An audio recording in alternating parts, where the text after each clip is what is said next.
Co prawda już dzieliłam się z Wami moimi przemyśleniami, ale powtórzę. Moje motto życiowe brzmi: człowiek ma w życiu tyle szczęścia, na ile sobie pozwoli. A ja sobie po prostu pozwalam. Niniejszym przedstawiam Wam przykład z mojego życia.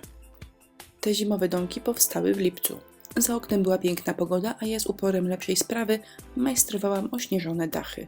Przyjemność tworzenia była wielka, ale trochę zabrakło mi odwagi, żeby w lipcu ten film Wam puścić. A teraz mamy listopad i proszę bardzo, domki są. Film wyszedł długi, prawie 10 minut, dlatego na tę fascynującą podróż zapraszam wyłącznie entuzjastów. Takie domki to kurzołap, czyli pospolity grat pułkowy, więc może mimo wszystko lepiej odpalić Netflixa. Tych z Was, którzy nie odpadli na rozbiegówce, witam. Butelki szklane i primer. Jeżeli nie macie tego preparatu, można użyć zwykłej farby akrylowej. Nie lubię malować akrylem bezpośrednio na szkle, bo bardzo się pędzel ślizga.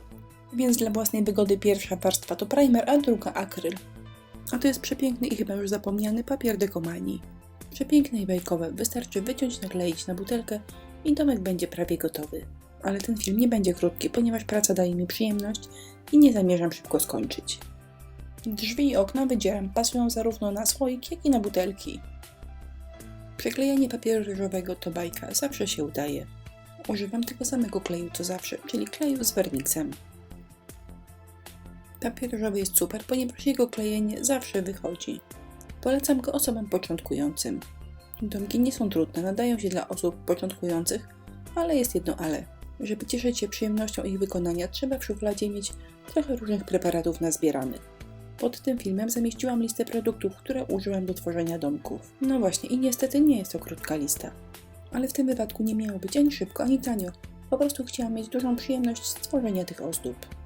A to jest poszczepana gąbka, która maluje co jakiś czas. Chcę uzyskać nierównomierne rozłożenie kolorów. I taka gąbka, która byłaby już do wyrzucenia, jest do tego super. Żeby kamieniczki wyglądały na stare, przybrudzę im jeszcze brzegi. A to jest szablon, jest gruby, więc nazywamy go szablonem 3D. Żeby go było łatwiej używać, tnę go na 3 części, a żeby było jeszcze łatwiej, użyję kleju tymczasowego. Klej tymczasowy służy do chwilowego przytwierdzania szablonów do ozdabianej powierzchni. A gdy butelka jest okrągła i naprawdę brakuje rąk, taki klej jest super. Na szablon położę primer, ale każda inna pasta strukturalna także będzie się świetnie nadawała. Cegłówki odbijam co jakiś czas, ani równo, ani dokładnie. A jak się dokładnie przyglądniecie tej pracy, to okaże się, że nic nie jest równo i dokładnie. Nawet okna i drzwi są trochę krzywo, ale wiecie co, ja się tym w ogóle nie przejmuję. Całość ma wyglądać fajnie i już. A jak ktoś chce się do czegoś przycyndalać, to i tak problem znajdzie. Na suchą pracę maluję dokładnie lakierem akrylowym. Taka warstwa lakieru potrafi uratować życie. Gdy coś nam nie wyjdzie z takiej lakierowanej powierzchni, bez problemu wszystko ładnie zetrzemy. Cegłówki za bardzo świecą na biało, trochę mnie to denerwuje, więc przybrudzę je ciemniejszą farbą. Jak widzicie, kolor farby dopasowałam do koloru domku, który ozdabiam. To jest lakier 3D, pozwala punktowo robić przepiękne, wypukłe, przeźroczyste wzory. Pokryję nim szybki w oknach, bo chcę, żeby ładnie świeciły. Zobaczcie z bliska, ale nie wiem, czy dobrze to widać. Domki są już wstępnie ozdobione i nadszedł czas, aby zrobić im podstawy oraz dach. W tym wypadku podstawowym materiałem będzie folia aluminiowa oraz stare butelki. Dach nie może się zgniatać, gdy się go weźmie do ręki, więc butelkę wypcham mocno pogniecioną folią srebrną. Najpierw dopasowuję wszystkie wielkości i wysokości dachu, a teraz dokładnie wypycham wnętrza butelki pogniecioną folią. Dzięki temu dach będzie twardy. Z każdego dachu filuternie wystaje drucik, na którego końcu później przymocuję gwiazdkę. I właśnie na tym etapie wkładam drut i wszystko bardzo dokładnie ze sobą sklejam. Wszystko jeszcze raz dokładnie owijam folią i ostatecznie dach, który zrobię, prezentuje się tak. Z mniejszymi dachami nie ma tyle roboty, po prostu wszystko dokładnie owijam folią. W każdym dachu w podobny sposób przymocowuję drucik. Dół butelek ozdobię podstawą i tutaj także nie ma żadnej filozofii. To jest po prostu dobrze pognieciona folia spożywcza. Pokryję ją później sztucznym śniegiem, mchem i choinkami, ale na razie prezentuje się tak. Dół podstawy podklejam tekturą. Teraz butelka zawsze będzie stała równo. Żeby kolejne preparaty dobrze chwyciły do folii spożywczej, pokrywam ją primerem. Gdy wszystko wyschnie, będę mogła zacząć ozdabianie pracy. Na tym etapie potrzebuję klej, użyję Express Glue oraz masy bądź glinki samoutwardzalne. Dziś użyję wszystkie resztki gliny, które zalegały mi w szufladach. Chciałabym, żeby na moich domkach były śliczne dachóweczki. Taka śliczna dachówka karpiówka. Nie miałam pomysłu, czym je powycinać i ostatecznie padło na foremkę w kształcie serduszka. Jak widzicie, glinkę wałkuję tyle na prostokąty, a następnie odbijam foremkę.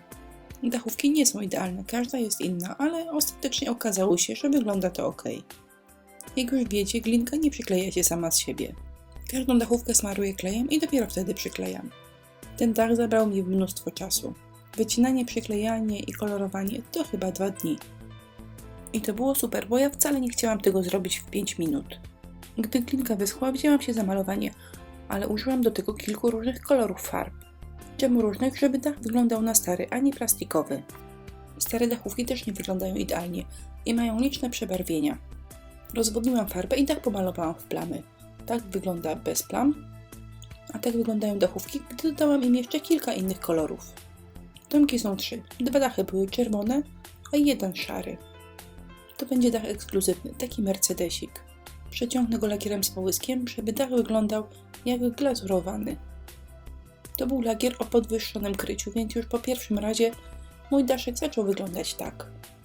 Mam nadzieję, że Wam też, bo mnie on się zaczął bardzo podobać. A przy okazji zwróćcie uwagę, jak dobrze tutaj wypada to paskudne malowanie.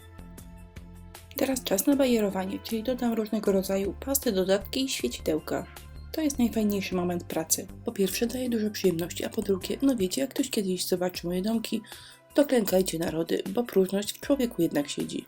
W pierwszym etapie przygotowuję dodatki, które za chwilę przykleję do pracy. Brokacik jak zwykle prezentuje się pięknie, jak $1 000 000.